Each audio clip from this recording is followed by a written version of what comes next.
யார் இந்த அசுரன்? யார்? எல்லாருக்கும் நினைப்பு வெளியே சுத்துறான் அசுரன். நமக்கு தீபாவளிக்கு ஒரு நரகாசுரன், நவராத்திரிக்கு ஒரு மகிஷாசுரன், கந்த சஷ்டிக்கு ஒரு சூரபத்மன், இப்படி இருந்துகிட்டே இருக்கான். இவன்லாம் யாருன்னு கேட்டா சூரன் வெளியே இல்லையா. கந்த புராணம் சொல்லுகின்ற சூரன் அந்த எல்லாம் இல்ல, நமக்குள்ளதான் இருக்கிறான் எல்லா சூரனும். இத கந்தர் அலங்காரம் சொல்லும். இந்த 5 பேர் நமக்குள்ள இருக்கிறான், 5 அசுரன். அவன் தான் என்னது அது, கண்ணு காது மூக்கு வாய் இதெல்லாம் இருக்குல்ல உடம்பெல்லாம், அவனை உன்னை எண்ண விடாது, உன்னை சிந்திக்க விடாது, உங்களை ஒரு பக்கம் இழுக்கும். இது சிவபுராணத்துல புலனைந்தும் வஞ்சனையை செய்யன்னு பாடினார்.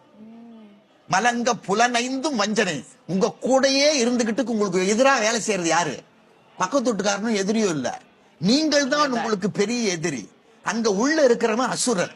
அந்த அசுரனை அழிக்கணும்னா ஞானம் வேணும், அறிவு வேணும். கண்ணதாசன் பாடுறாரு என்னன்னு, பாதி மனதை தெய்வம் இருந்து பார்த்து கொண்டதடா, மீதி மனதை மிருகம் இருந்து ஆட்டி வைத்ததடா, ஆட்டி வைத்த மிருகம் என்று அடங்கி விட்டதடா. எப்ப அடங்கும்? அறிவு ஞான தெளிவு வரும்போது அடங்கும்.